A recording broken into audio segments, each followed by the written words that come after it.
सभी सनातनी हिंदुओं व भारतवासियों से मेरी प्रार्थना है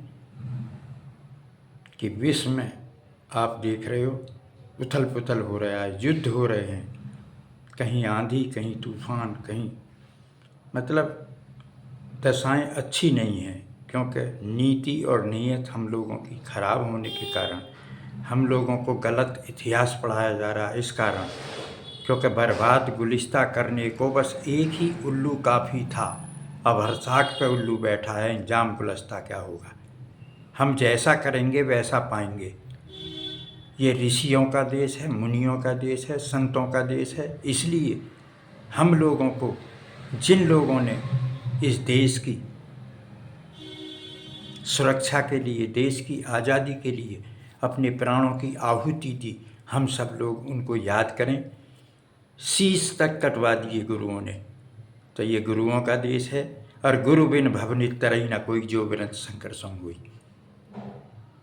हमको जो हमें, क्योंकि बिन सत्संग विवेक ना हुई, राम कृपा बिन सुलभ न सोई।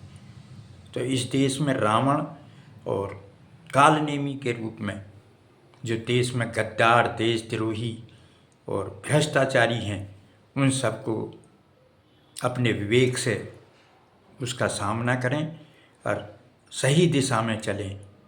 हमारा भारत बचेगा तो हम बचेंगे, हमारा भारत बचेगा तो हमारी संस्कृति बचेगी।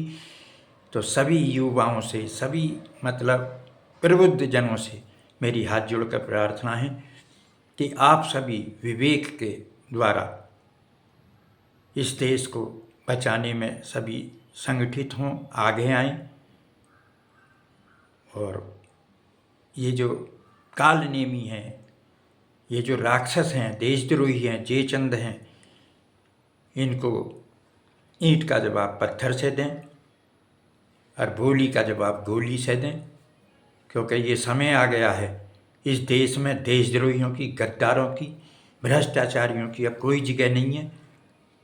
तो हम सभी लोग, हम लोगों का धर्म है, हम लोगों का कर्तव्य है कि भारत माता की सुरक्षा और सम्मान करना हम सभी का धर्म है। इस देश की तरफ को जो उंगली उठाएगा उसकी उंगली काट दो, जो आंख उठाए उसकी आंख फोड़ दो। तो ये नीति हमें लानी पड़ेगी।